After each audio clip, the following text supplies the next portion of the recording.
at East Side, everybody's getting to choose their own seat. It's like, I don't know, it's a carnival or no, I'm just kidding. But it's an exciting day. We're glad that things are as they are, and we can ease up from our restrictions a little bit today, and we're so thankful for that. Thankful to God for being with us and helping us through this difficult time. We're studying from the Gospel of John in this class, and I invite you to turn to John chapter 18 this morning. Again, thank you for being here. If you're visiting with us, we're really glad that you can join us for this study. We've gone through much of the Gospel of John already, and just a quick review of the outline that we're following of the Gospel and sort of the way that it progresses. It begins with a prologue, which is an amazing statement of the identity of Jesus Christ and the claims and evidence that John presents in the Gospel of John. It's sort of an introduction to that. And then you have a period of a couple of chapters that we call the period of consideration, where Jesus is being considered. His claims are being considered by his disciples, by those who are friendly to those claims, and by others as well as he begins to teach and do signs. So you have that period of consideration, followed by a period of controversy as Jewish leaders begin to realize Jesus isn't following their traditions. So controversy comes along. And then after that, you have this period of conflict, followed by a period of crisis, in which Jesus is so hated by the Jewish leaders by that point that they begin to plot to destroy him and kill him. We've just finished up this period of conference where Jesus, with his disciples in the upper room the night that he was betrayed, has a long dialogue with them about what's coming. He's going to depart and go away to the Father. He's going to send to them the Holy Spirit to help them in their future work, and they need to continue to love him and obey him and love each other. So those are some of the main themes in this period of conference. And that period of conference, chapters 13 through 17, ends with a prayer that we studied in our last class together.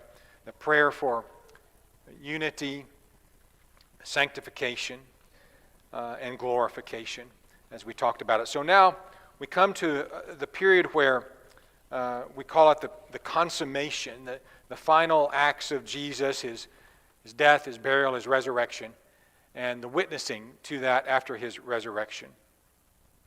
So we'll begin in John 18, just look at the first couple of verses to begin with.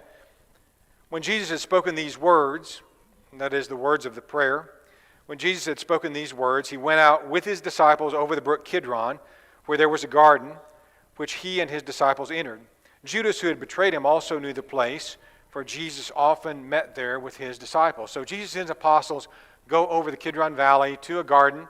Matthew and Mark record that it was a place called Gethsemane, which means an oil press. Of course, olives were grown not just for eating, but for pressing the oil out of them. Still are used for that purpose. So he's in this place. It's a garden called Gethsemane. The location, as John states, was known by Judas because Jesus often went there with his disciples. And the Synoptic Gospels, Matthew, Mark, and Luke, record that Jesus, when he got there with his disciples, he takes three of them, Peter, James, and John, and goes in a little bit further, and then he goes a little bit further from that. So he's about a stone's throw, Luke says, away from his apostles as he prays in agony, Father, let this cup pass from me, not my will, but yours be done. John doesn't tell us any of that. So Matthew, Mark, and Luke tell us that and tell us about that prayer. John basically skips all of that and goes immediately to the arrest of Christ, as we'll look at in just a moment. So this is the Kidron Valley. The word Kidron means black or dark. And this is the view sort of south of the Mount of Olives, which is on your right, and the Temple Mount, which is there on your left. That wall is not part of the ancient temple, but is a Crusader-era wall, but it's where the temple would have been. So you see basically the geography of that. Steep valley just to the east of Jerusalem. This is the same valley. If you went around the corner and up toward the Mount of Olives through the valley, you're looking at it now from the opposite direction, looking from north to south, with the Temple Mount on your right and the Mount of Olives would be behind you when this picture is taken. All of those trees that you see in the valley are olive trees, and probably would have been that way even in ancient times. This is the floor of the Kidron Valley. A brook does not flow through there anymore. The land has filled, and I assume the water table is below that area. But this is the floor of the Kidron Valley as it looks today. And these are olive trees at the traditional Garden of Gethsemane, as we call it, on the Mount of Olives. This largest tree that you see here, along with a couple of others, are about 1,000 years old. They don't date back to the time of Christ, but do date back to Roman times, so to speak. And there are conjecture, at least, that some of these trees may have been the children of some of the trees that were there in the time of Christ.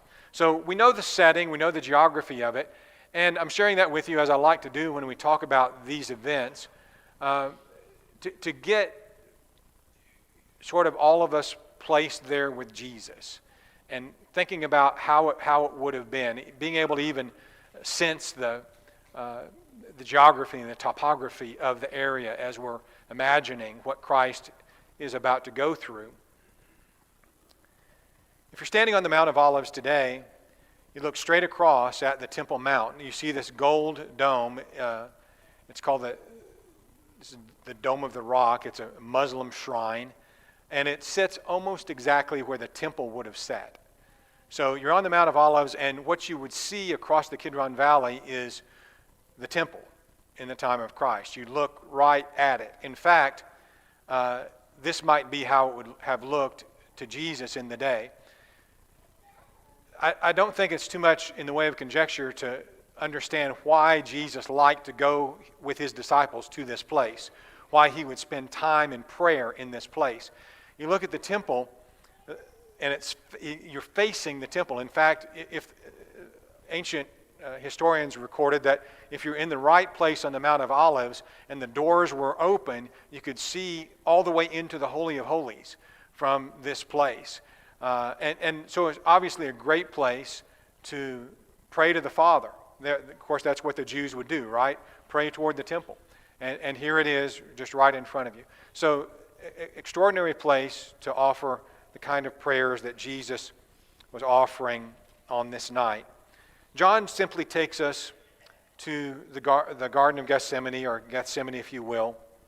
And Judas knows the place. And so he is betrayed and arrested. We'll start in verse 3 now. Judas, having received a detachment of troops and officers from the chief priests and Pharisees, came there with lanterns, torches, and weapons. It's almost like a mob scene in, some Frankenstein movie or an old Western or something like that, where they're coming to, lynch somebody or something like that, as the scenes, in the old movies that we used to see. Judas comes, and he's got this detachment of troops.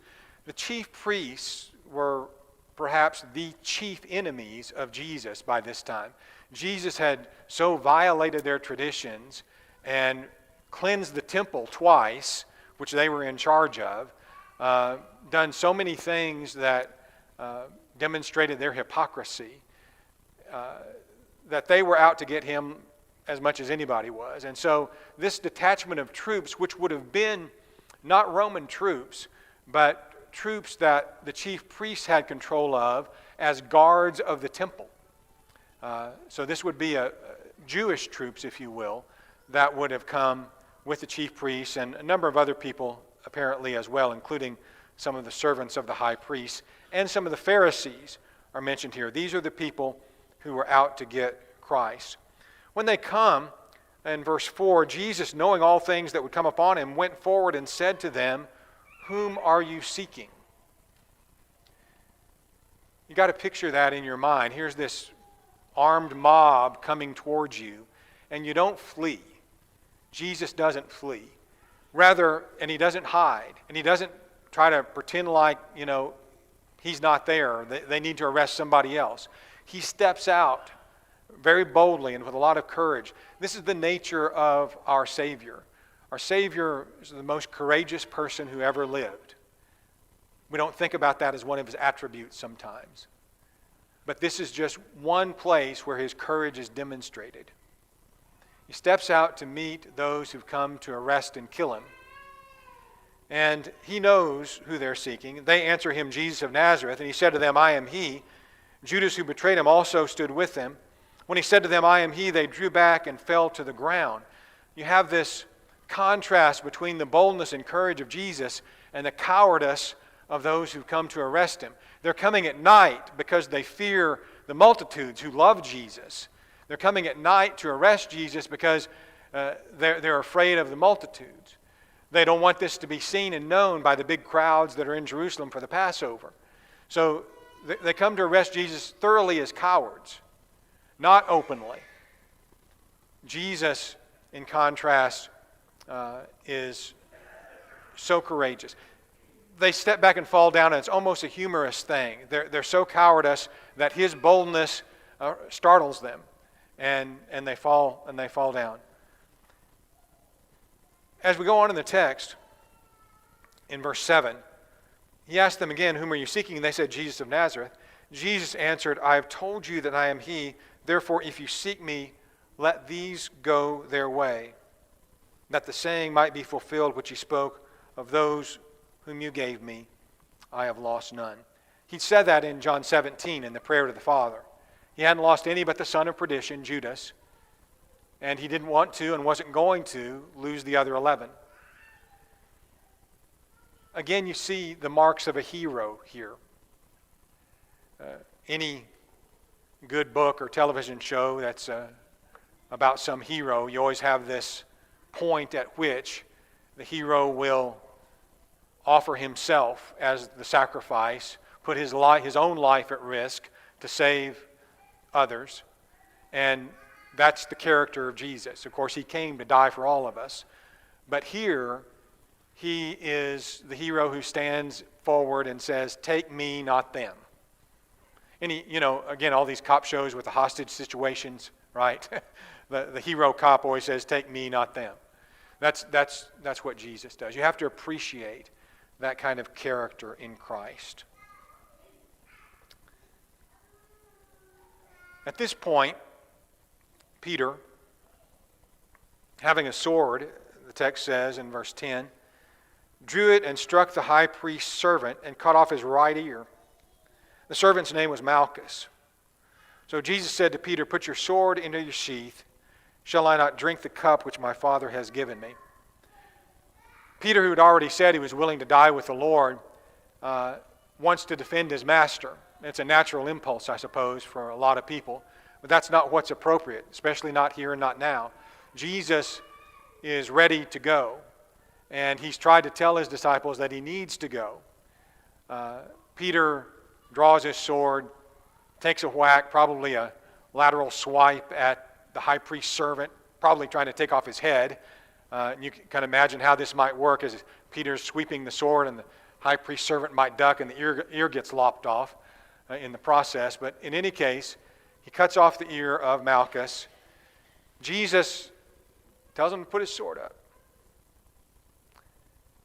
Jesus is going to be offered as a lamb, but willingly. He gives himself to this. Later on, in the context we'll see in a few minutes, he'll tell Pilate, my kingdom is not of this world. If my kingdom were of this world, then would my servants fight that I should not be delivered to the Jews. See, his kingdom has never been a physical kingdom that you have to fight a physical war with to defend. The Crusaders didn't understand that. Okay? But Jesus said it to begin with. My kingdom is not of this world.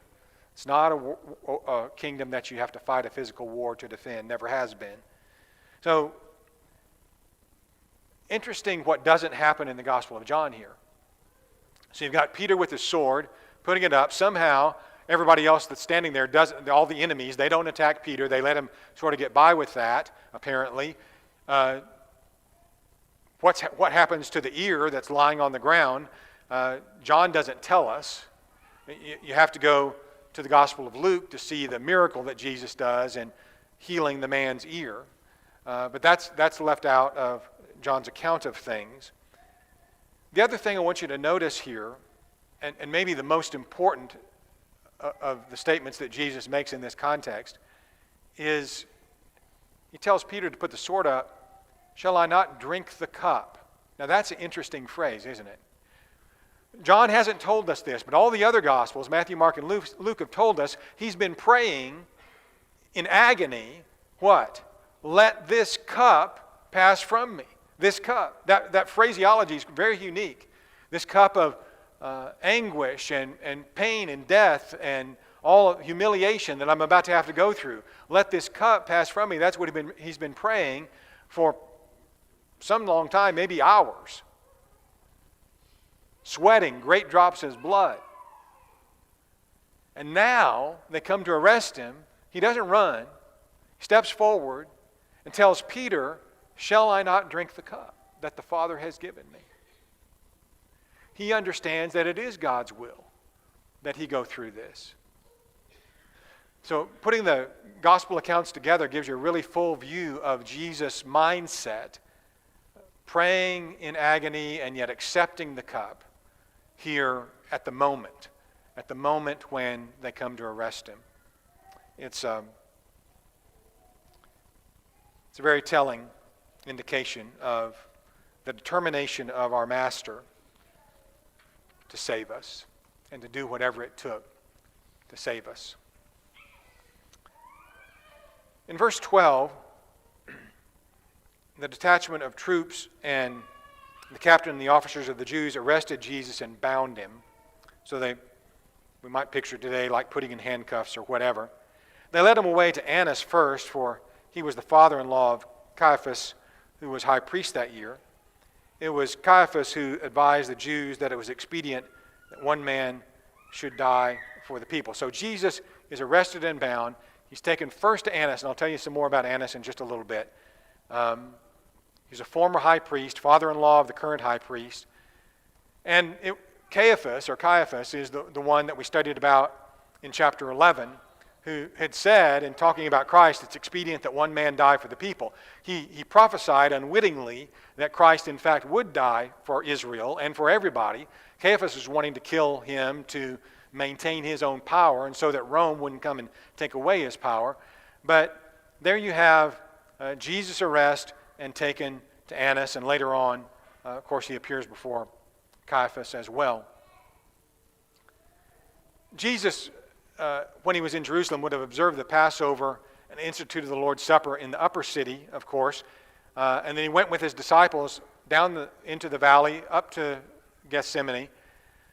From there, he was taken to the house of Caiaphas, the high priest's palace or compound, if you will.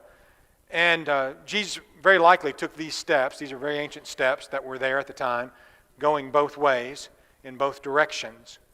You picture him being hauled up those steps, being bound, maybe somebody at both arms. And then you have in verse 15, Simon Peter followed Jesus. Other text tells us followed him afar off, as did another disciple. We're not sure who that was, but the way that John uses that terminology, another disciple or the disciple whom Jesus loved, is probably John, but we don't know that for sure. But Simon Peter followed Jesus, and so did another disciple. That disciple was known to the high priest, went in with Jesus into the courtyard of the high priest, but Peter stood at the door outside. Then the other disciple, who was known to the high priest, went out and spoke to her who kept the door and brought Peter in. Then the servant girl who kept the door said to Peter, "You are not also one of this man's disciples, are you?" He said, "I am not." Now the servants and officers who had made a fire of coals stood there, for it was cold, and they warmed themselves, and Peter stood with them and warmed himself. Jesus had told Peter he would deny him 3 times before the rooster crowed. Peter vehemently said he would not do that. But here he is, just a very short time later, same night, denying the Lord. He gains entrance to the courtyard, shut outside at first, but whichever disciple it was that went in was able to talk to the servant girl and got entrance to Peter to come in, for Peter to come in. but he denies his very identity and his connection to the Lord at the very outset, coming into this place where Christ is going to be illegally tried before some of the Jewish officials. It's been noted before, and you probably have too in looking at this text, that Peter's association with and proximity to the enemies of Christ probably didn't help him on this occasion. It was a cold night. There was a fire burning. The officers and some of the servants of the priest were gathered around that fire, warming themselves. Peter no doubt felt the cold as well, but should he have gone over and stood with these enemies of his Lord and warmed himself with them? It's probably a really bad place to be at a time when he was already under significant amount of fear and pressure, seeing his Lord arrested and probably being fearful for himself. It was not a wise choice, probably, for him to go and warm himself there with these officials and servants of the high priest. This is a model of the palace of Annas and Caiaphas, probably very close to accurate. We have some description of it from ancient writings. It was quite the compound, as you see, elaborate, and evidently it didn't just house, wasn't like Caiaphas had a house or Caiaphas had a house, and it's like a big compound. I picture the Kennedy compound, out in the Northeast where all the Kennedys gather together, so, something like that, where the high priest, his family, extended family, servants, officers, probably everybody was in this place. So you have that. You can even picture a fire going on in one of these courtyards. Jesus is going to be tried in one of the porticos here in a place where Peter could look at him and see him, and he could look at Peter and see him. Luke tells us that they looked at one another during this process as Jesus was being tried and as Peter denied the Lord later on. So that's what you've got. You have this trial before Annas that's described. Now, to say it was a trial, it's really more like an interrogation that's illegal. This whole process was illegal. The whole Sanhedrin had not come together. This was a by-night thing that was off the books, so to speak. Was not the way that any criminal should have been treated. No other common criminal would have been treated this way. They would have been brought before the Sanhedrin during the daylight, regular, office hours, so to speak, for the court. So this was highly irregular in a number of ways. Annas is an interesting person. I want to take just a minute to tell you about him. I've already identified him, and the text does, as the father-in-law of Caiaphas. Annas was elevated to high priest in 7 A.D. during the reign of Quirinius, who was the governor of Syria. Now, Quirinius is mentioned in Luke's gospel as the governor of Syria. But it was during that time that Annas was elevated to high priest. Now, note my words. The Jews did not have control over their own high priesthood.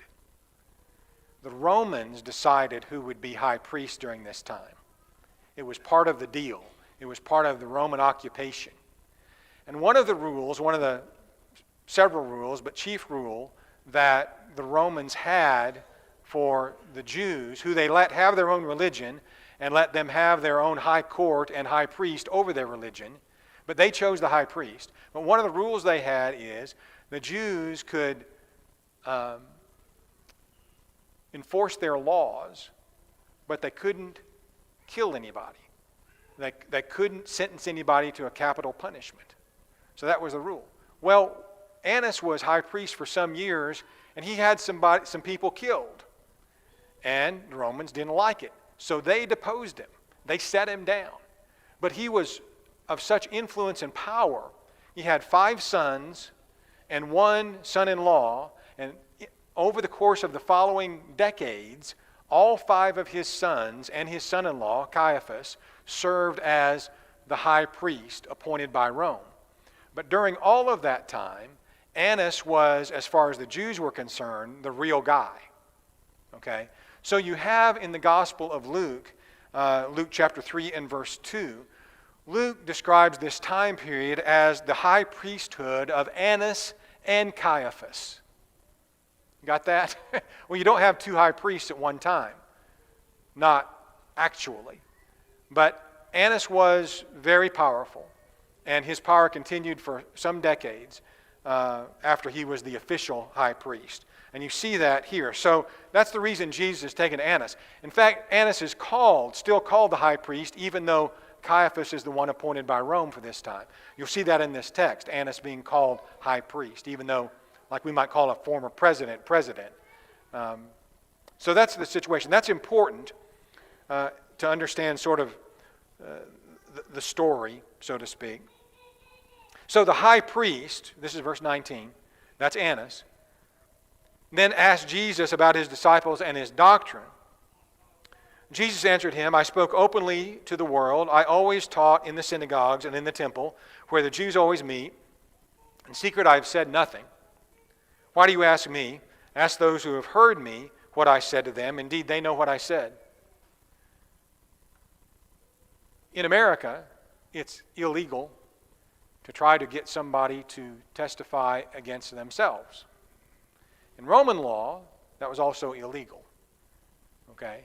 If you wanted to establish facts, you weren't to do it by forcing someone to testify against themselves, but by witnesses, like we do in court today.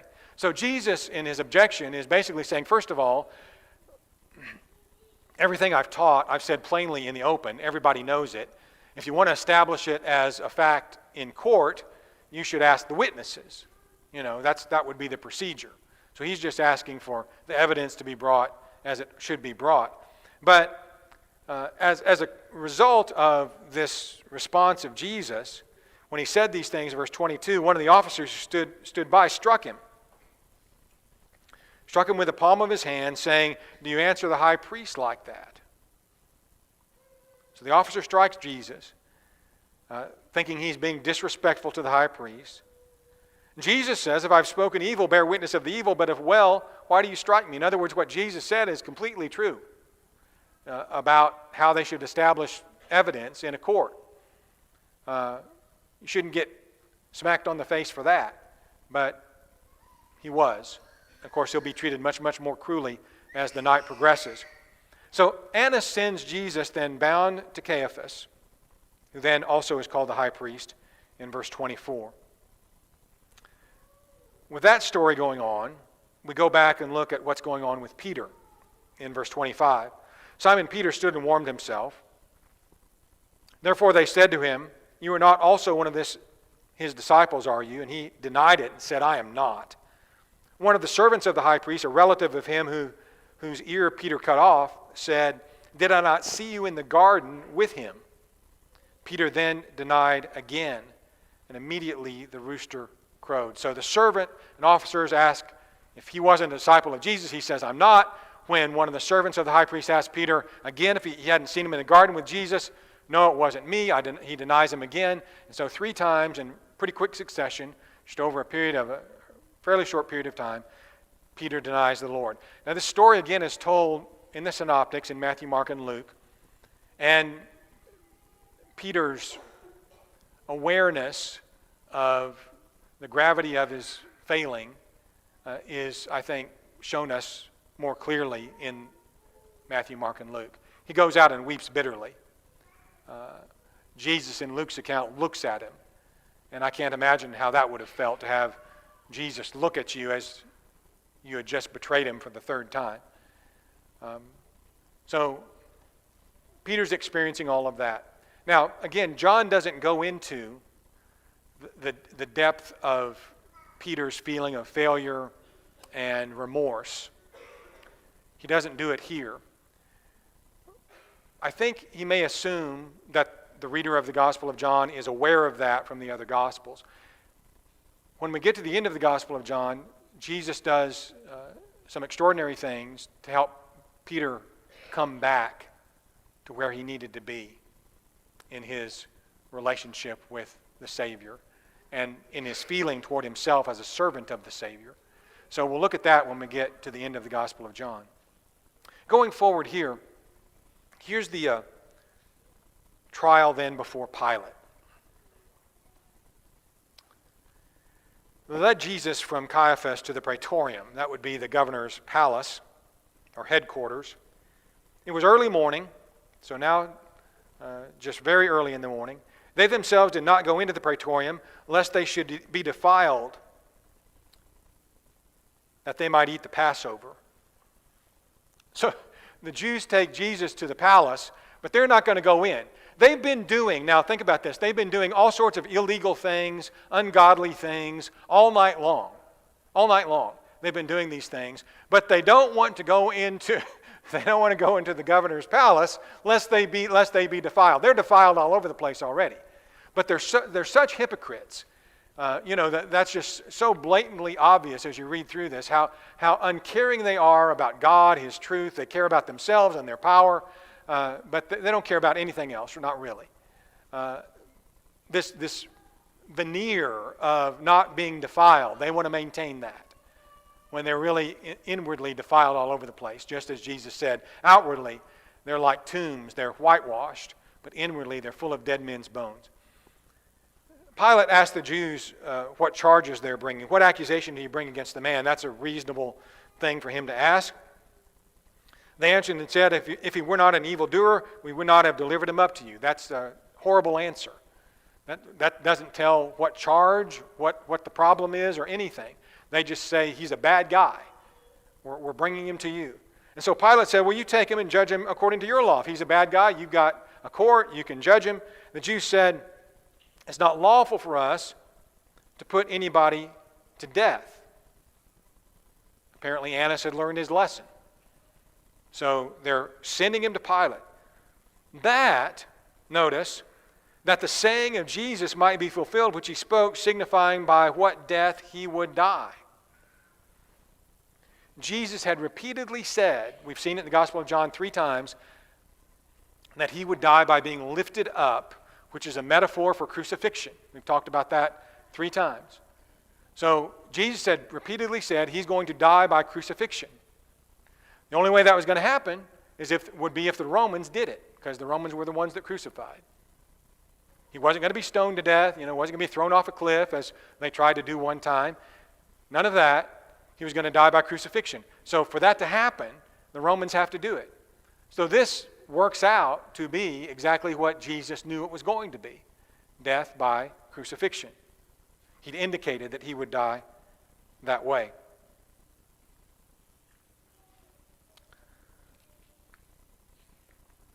We go on, and verse 33, Pilate has this dialogue with Jesus. He enters the Praetorium, called Jesus, and said, "Are you the King of the Jews?" Now Pilate is much more aware of what's going on than probably the Jews knew, or even he was pretending to be. But he asked him if he's the King of the Jews. He knew that was the claim that the Jews were going to make against him. Jesus answered and said, "Are you speaking for yourself about this, or did others tell you this concerning me?" Is this Pilate's own interest, or has he heard this from somebody else? Obviously, he'd heard it from somebody else, and Pilate doesn't care, other than if he were claiming to be a king in rival to Caesar. That would be the only thing Pilate would be concerned with. Jesus answered, "Are you speaking about yourself, or did others tell you this concerning me?" Pilate said, "Am I a Jew? Your own nation, chief priests have delivered you to me. What have you done?" And Jesus just wants to, or rather Pilate just wants to clarify what the charges are against Jesus. So here, let's slow down just a second. Jesus' response. Again, I think one of the more important facts about what he's doing and who he is that we find in this context. Jesus answers, first of all, "My kingdom is not of this world." The implication is there, I have a kingdom. He's going to pretty much state that in a second, but my kingdom is not of this world. People today still don't understand that the kingdom of Jesus Christ is a heavenly, spiritual kingdom. His servants don't have to fight physical wars to protect it. That wouldn't do any good if we did, because it's not the kind of kingdom that it is. It's a kingdom that's within us, where Christ reigns in the hearts of men. It's invisible, for it's within us. Jesus goes on to say, if my kingdom were of this world, my servants would fight so that I should not be delivered to the Jews, but now my kingdom is not from here. Pilate therefore said to him, are you a king then? And Jesus answered, you say rightly that I am a king. For this cause I was born, and for this cause I have come into the world, that I should bear witness to the truth. Everyone who is of the truth hears my voice. In other words, to put that another way, Jesus is saying, that's right, I'm a king. And the reason I've come into this world is to tell the truth and to bear witness of what the truth is. And what you said, what the implication is, Pilate, what you said is the truth. I'm a king. That's what he's saying. Later on, Paul will write about Jesus witnessing the good confession before Pilate. The good confession is he's a king. And Jesus witnessed it before Pilate, Paul will write. This is the truth. Everyone who is of the truth hears Jesus, he goes on to say. Here's my voice. Pilate's sardonic response, what is truth? Such an irony. Truth embodied before him in the person of Jesus Christ. And Pilate doesn't recognize it. Right under his nose, the very embodiment of truth. And Pilate doesn't get it, doesn't have an idea that there is such a thing as truth. Just like a lot of people in the world today, right? That's why the world needs Jesus. We're living in a world that denies there's such a thing as truth. But there's truth. There's absolute truth. And it's found in Jesus Christ. So we wind up. Pilate goes out. Let me back up to that. Yeah, Pilate goes out in verse 38 and says, I find no fault in him at all. That's the verdict. Not guilty. I find no fault in him at all. Jesus was never condemned of anything. That's important for us to remember. Even under Roman law, the Romans said he was an innocent man. So even if you take their side of the story, so to speak, what the Romans were doing then was crucifying an innocent man. Their own judge, their own governor said, no fault in him at all. But justice is compromised because Pilate, apparently wanting to placate the Jews, says, okay, well, you've got this custom that I release somebody to you. Do you want this man or do you want Barabbas? Barabbas, we learn, was an insurrectionist, a criminal, a murderer. The various texts tell us. And so you have this choice between Jesus Christ, the Son of God, and Barabbas. By the way, I preached a sermon on this not long ago. The name Barabbas means son of the Father. Bar Abba, son of the Father. And so you have two choices between one who actually was the Son of the Father and one who was named the Son of the Father. And they call for Barabbas to be released to them. So that's where this ends. And we'll pick up chapter 19 on Wednesday night, the crucifixion. So study through that. Thank you for your good attention this morning.